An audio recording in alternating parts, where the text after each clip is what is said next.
your nation, your province, your southern Alberta. From the heart of Lethbridge, it's Bridge City News Weekend Edition with Jeanette Roche. Hello, thanks for joining us for a look back at what made headlines in Alberta this week. A new 50-bed recovery community has opened up just east of Lethbridge. It's giving Albertans who suffer from addictions a chance at a fresh start at no extra cost. Dignitaries were on hand for the grand opening along with some clients who say the facility has been a huge blessing for them. BCN's Angela Stewart has the story. For 20 years, Lethbridge resident Reed Metherall has been suffering with the disease of addiction. A brave decision to finally get sober has led him here, to the new 50-bed recovery community just outside of Lethbridge, which officially opened its doors this week. It's far better than the alternative. You know, that's the best way I can put it. Life hasn't looked this good, and this good of an outlook for the future in a long, long time. Hoping to also finally restore his life and happiness is client Christian Morin. You know, I've experienced great food, shelter, a place to sleep, and you know, a place where I can work on myself, a safe place. A ribbon-cutting Thursday marked the official grand opening. This center, this community, is going to allow us to take people who are in the throes of addiction, who are completely captured by this dark disease, and instead of living that out to death, they live it out to new life. Construction on the $19 million site, which is being run by Fresh Start Recovery Centre, began last year in May. It's now the second recovery community in the province to open, with Red Deer being the first. This facility is important because what it does, it focuses on long-term recovery. It focuses on those who have the lowest possible recovery capital, those who have expended the resources and their energy and have nowhere else to turn. A variety of different programs and services are available to clients, including training, employment, and counseling. It gives the opportunity to clients coming in to develop some vocational skills, maybe close out some of the gap in their resumes, if you will, be able to learn about contributing back to the community, being part of the community. Up to 200 clients per year will have access to long-term treatment at the facility. 9 more recovery communities are currently under construction or planned for Alberta. For Bridge City News, I'm Angela Stewart. And more solid work is being done to help those who are battling addictions and mental illness in our First Nations communities. That's according to Charles Weaselhead, who works with the Blood Tribe Department of Health. Weaselhead says the Blood Tribe will be receiving a recovery community as well. What we plan to do is that we are introducing the Blackfoot recovery to treatment for addiction, you know. So we're going to integrate, you know, the Western model along with our traditional model. And I think our traditional model is really strong on the spiritual aspect of it, you know, the family support, you know, those type of things, you know. So we're very confident, you know, by combining those two ways of healing and dealing with the addiction are going to be an impact, have a big impact in recovery. Construction for the facility is expected to be completed by late 2024 at a price tag of $30 million, which will be covered by Alberta taxpayers. Officials with the City of Lethbridge say they are continuing to see a downward trend in the number of tent encampments. That's according to their encampment strategy team. Since August, only 4 cleanups have been done with an average of less than 400 kilograms of debris per cleanup. Since June, however, there have been 116 calls made to the city regarding encampments. Officials with the city say they've been able to reallocate funding directed for needle debris cleanup, which helps to support the Clean Sweep program. It's a bit of a moving of funds on our side. The Clean Sweep program has been an integral part of our response, really being the ones that come in after we've provided the supports and moved people along to help clean up the community. And so we had an existing agreement from the government of Alberta to provide funding for needle collection. And our needle collection in our community has shifted a little bit over the last year. And so now what we're seeing is a lot of those efforts are actually tied to the encampment cleanups. The final encampment update will go to council next month. Officials say in total more than 28,600 kilograms of debris have been removed through the encampment cleanups in Lethbridge. There's much more to come after the break, including stories from around the province. And if you want to see more, head on over to our website, bridgecitynews.ca. The URL is at the bottom of your screen, or you can scan this QR code to get right to our homepage. We'll be right back.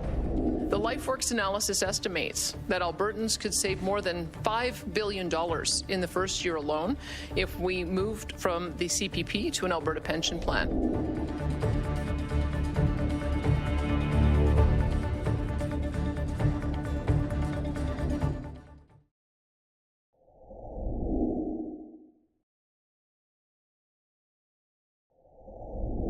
Premier Danielle Smith released a report that could lead to a vote on whether Alberta should ditch the Canada Pension Plan. The wheels for this were put in motion in 2019 when Jason Kenney first introduced the idea through his Fair Deal panel.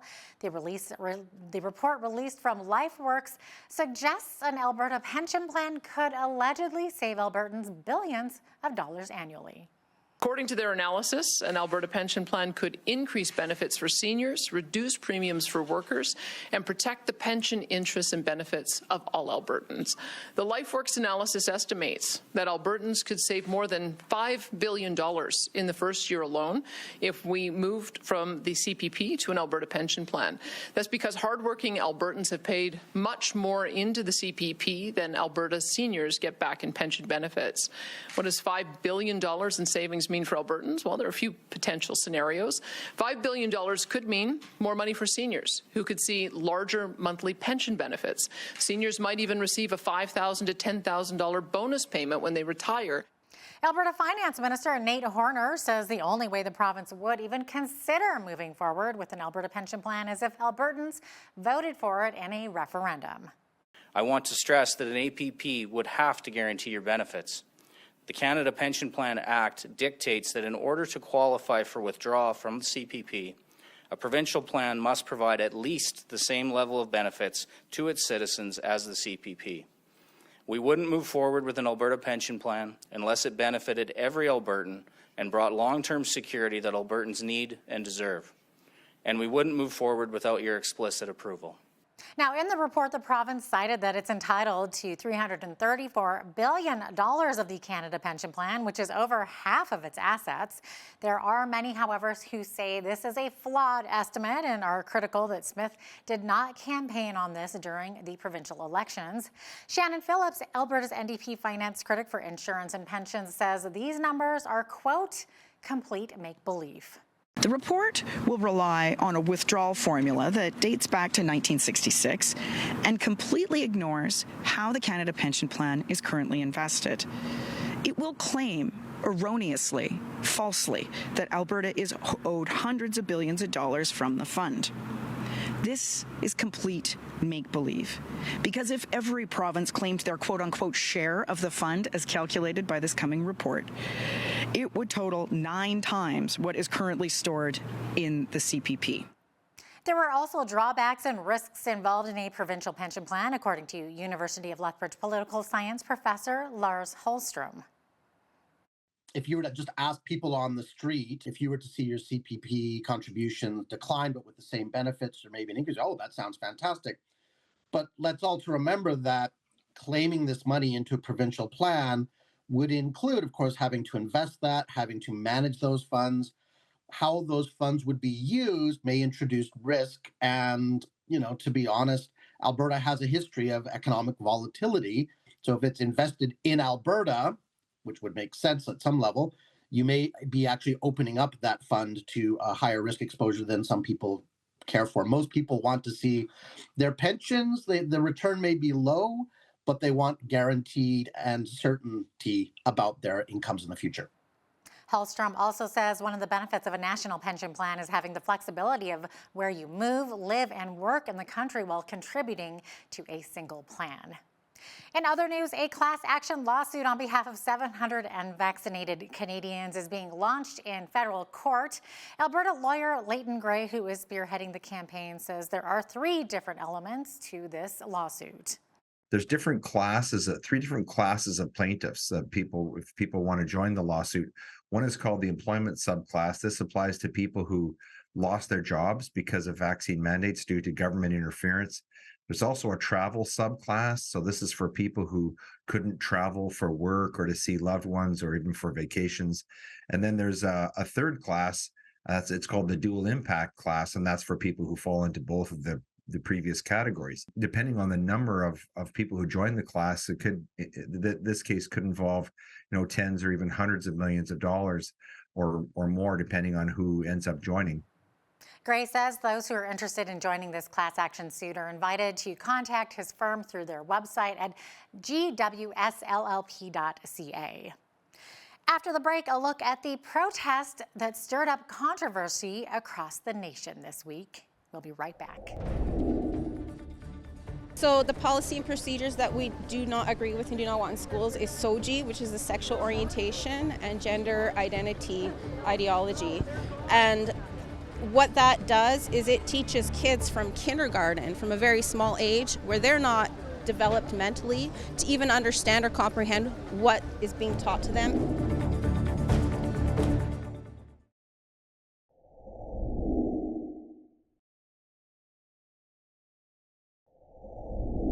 Well, this past week, people from coast to coast in both Canada and the U.S. came out to join the 1 Million March for Children. The rallies were held Wednesday in protest of SOGI, which is the sexual orientation and gender identity education tool being used in elementary schools. The rallies were also met with opposition from allies of the TUS LGBTQ+ community. Here in southern Alberta, hundreds from both sides gathered outside Lethbridge City Hall to make their voices heard. I had the opportunity to be on the ground there to file this report. Trans lives matter! Trans lives matter! They were carrying signs, waving flags, using megaphones, and shouting chants.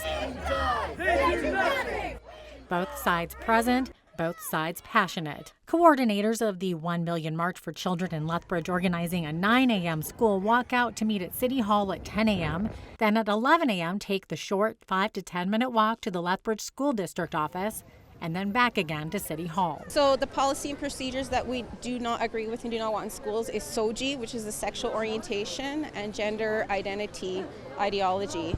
And what that does is it teaches kids from kindergarten, from a very small age, where they're not developed mentally to even understand or comprehend what is being taught to them. It confuses them. They should not be receiving sexual education in elementary school. Shell Landry is one of the organizers of the march in Lethbridge, who says in addition, she's strongly against parents not being informed about what their kids are learning at school or if they've changed their identity. But many on the opposing side, those who are allies of the TUS LGBTQ+ community, say school might be the child's only safe space if they have parents who are unsupportive. There wasn't a lot of support just at home in general, but going to school, there were teachers there who were able to make sense of my emotions. I had friends who would help me figure things out. I didn't feel alone. I often found when I came back home, I felt more lonely, wishing that I could just go back to school to see my friends. I got beat up, bullied. I got called every name in the book. I was called slurs a lot. And being that person that youth can look up to, and they can hopefully look at all of us and go, I can speak up too. No matter where I come from, no matter what I do, I can speak up. This mom, who wishes not to be identified, says she feels the message of today's march is getting lost. Our group has nothing against LGBTQ+. We are not against any child. We just want our rights protected as well as their rights protected. And so why can't we create a safe, inclusive space for all kids? At the end of the day, it appears both sides want the same thing, to protect kids, but just in very different ways. For Bridge City News, I'm Jeanette Roche.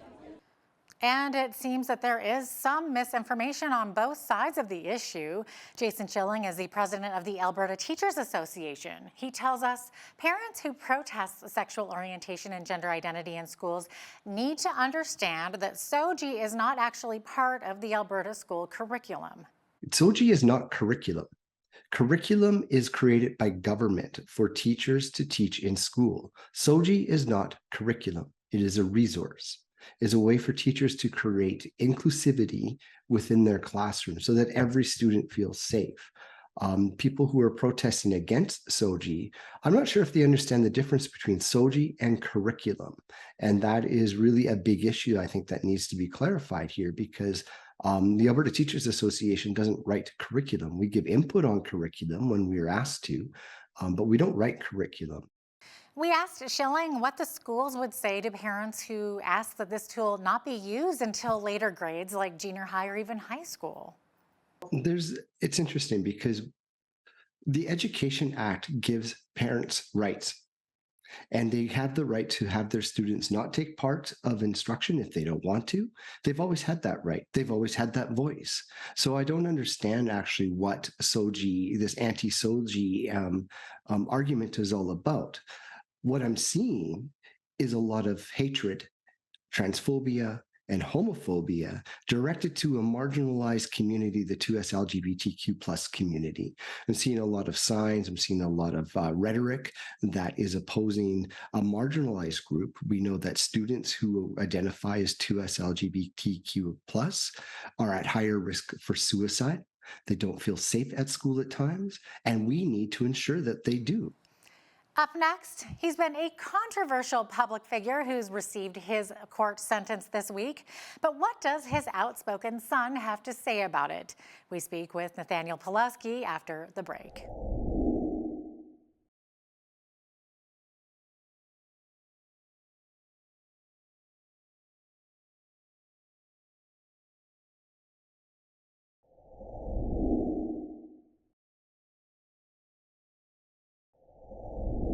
The name Arthur Pulaski has been in the news quite a bit over the past few years. He's the Calgary street preacher who was found guilty of mischief and breaching a release order for his role in the protest against COVID-19 public health measures. Well, hundreds of supporters gathered at the Lethbridge courthouse Monday as the controversial pastor had his sentence handed to him.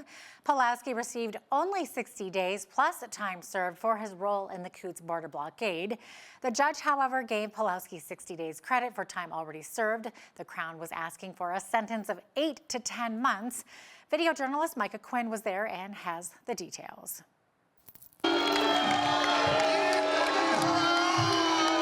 The street preacher played to the crowd following his hearing and spoke with members of the Lethbridge media. I always said to the government officials, leave me alone. Please leave me alone. Let me do what I'm good at, which is feeding the poor, preaching the gospel, and just being a church. You don't have to come and listen to me. However, let me do my job.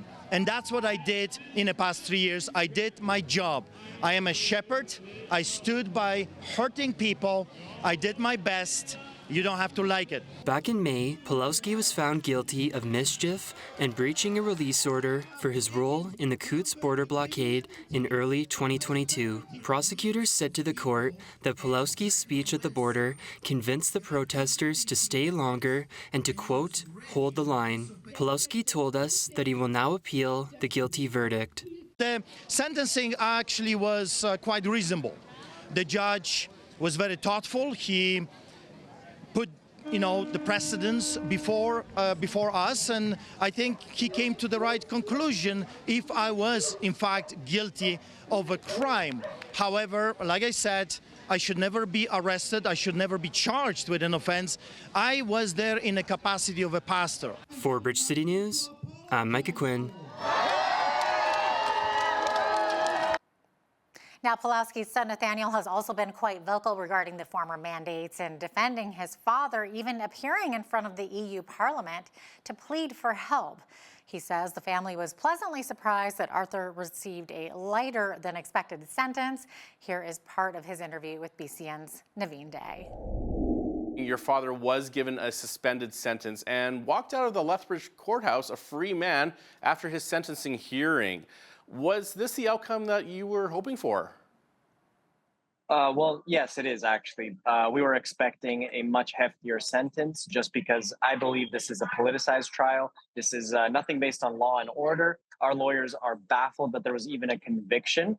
Nobody in the history of Canada has ever been found guilty of inciting mischief, which is essentially a speech crime. It's a thought crime, kind of like what hate speech would entail, where saying words that the government disagrees with can actually land you in prison, right? Because who decides what speech is legal? Well, that hands to the government, right? That would be handed down to the government to decide that. And what he did was he gave a 19-minute speech telling truckers to continue holding the line, to continue standing for their rights and freedoms, and that essentially warranted him being arrested and spending 50 days in solitary confinement, which counts as 78 days time served. So when he was handed down a 60-day sentence, he was given time served, so no extra prison. Back in July, you were invited to address the EU Parliament in Brussels on behalf of your father. So tell us more about what you told them and what the response was, because I heard your speech ended in an eruption of applause. Yeah, so I was invited actually to come speak about kind of the consequences of having the World Health Organization, the WEF, influencing sovereign nations' policies, right? So the WHO has a heavy hand to play in European Parliament and actually influencing policies. So they invited me to come speak about the consequences of that, one of which being the extremes, like the case of my father, where his church was raided, court orders, summons, he was arrested for keeping his church open, defying health orders. And that's kind of the extreme of what happens when you let this quote-unquote health tyranny to happen. Because there was a bunch of members of European Parliament that were hosting this event. They were completely on board. They very, very sympathetic to the story, to the cause of what Canada is going through. And there was a standing ovation, huge reception. They were very, very receptive to the message. They loved the speech. I got to speak, and then right after me, my dad got to speak via video. And after our 8-minute presentation, the crowd erupted, and it was a huge, huge positive reception. After the break, we speak with an MP who puts our financial hard times directly on the shoulders of the man leading the country. Keep it right here.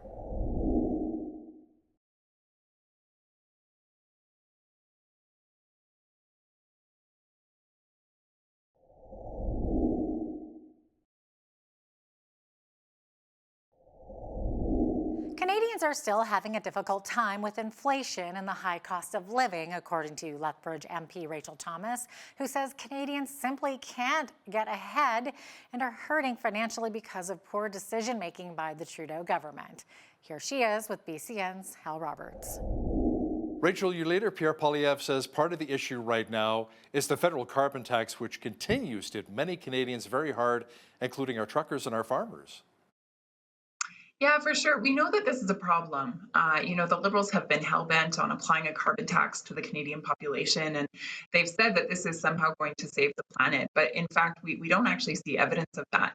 What we do see evidence of, however, is that costs are skyrocketing. We know that grocery costs went up by close to 7% just within 1 month. We know that people are having to spend several $100s just for a couple bags of groceries. I'm hearing story after story come, into my office, either through email or phone call, or people coming in person to tell me about the difficult time that they're having just to make ends meet. And so we know that affordability is a big issue that Canadians are facing. Certainly, those in Lethbridge are no exception. Canadians are finding it very difficult. And a lot of this has to do with the fact that the carbon tax is applied to the farmer, and then it's applied to transport, and then it's applied to the grocery store, and then it's applied to transport again, and so on and so forth. And so by the time, that carbon tax has accumulated over and over and over again, and it gets to the consumer, they're having to bear the brunt of that. And they just can't do it anymore. Now, your leader, Pierre Poilievre, says he also has a plan to make housing more affordable. The average house price in Canada right now is hovering around $700,000. Rachel, how can a young married couple even afford to save up for a home like that? Yeah, I think a lot of young people are feeling quite hopeless. In fact, we know that 9 out of 10 young people have actually lost the dream of home ownership. Not because it's something that they don't desire anymore, but rather because they just don't see opportunity. They crunch the numbers and they don't see how it could possibly work. We know that, the cost of owning a home has doubled under this government, whether it's rent or mortgages or saving for a down payment. People are finding that extremely challenging. It didn't have to be this way. This is largely the impact of inflationary spending brought on by the Liberal government. And it has driven the cost of everything, including, of course, housing. At the end of the day, as Conservatives, we have a plan to restore Canadians to their rightful place where they can afford the basic dignity of home ownership, where they can do so in a safe neighborhood, because ultimately they're bringing home powerful paychecks that can pay for that. So that's our plan going forward, and we'll definitely be committing to that and delivering on that for Canadians. Now, you've witnessed firsthand people who've actually lost their homes and are now living in their vehicles? Yeah, unfortunately, it's very sad. I've had a number of stories come into my office, individuals who have popped by to tell me, just the circumstances that they're facing. I had one couple, tell me their story. They had to let go of their home because they couldn't afford their rent anymore, and so they were living in an RV. I had another couple come in and they said that they had to, ultimately, their home was foreclosed on, and they ended up living in their vehicle. I've had plenty of others who have said, they're not able to make their rental payments and they're concerned about, being evicted. Others who are not able to make their mortgage payments, they're having to sell and downsize. These are the types of stories that are coming into my office on a daily basis. And so it makes me very concerned for the constituents that I serve here in Lethbridge, and of course, wanting to make sure that their future looks better. So if the writ actually did drop today and you had to hit the campaign trail here in Lethbridge, what would you really be campaigning on? Certainly our leader has spent the entire summer traveling across the country, and he attended over 150 events and talked to tens of thousands of Canadians during that time. And the big issues that came back to him, number one would be affordability and people having a really hard time just making ends meet. The next issue that we are hearing over and over and over again has to do with crime and safe streets. Another issue, which is top of mind for Canadians, of course, is housing. Young people want to be able to dream about and plan for owning a home. Right now, they can't do that, and that's because of the current Liberal government's policies. And then the last issue that we're hearing coming up over and over again has to do with just freedom of speech, freedom of belief, freedom of freedom of mobility, etc. Those basic Canadian freedoms, those fundamentals that are committed to us as citizens. And so people are concerned that those are under attack and certainly wanting that to be restored. Up next, a Fort Macleod town councillor who was charged during the Coutts border blockade last year is speaking out in support of the Coutts Four, who have been in jail and have not received bail for a year and a half. Marco Van Hugenbos says it appears as though the four are being held as political prisoners. Watch that full interview right after the break.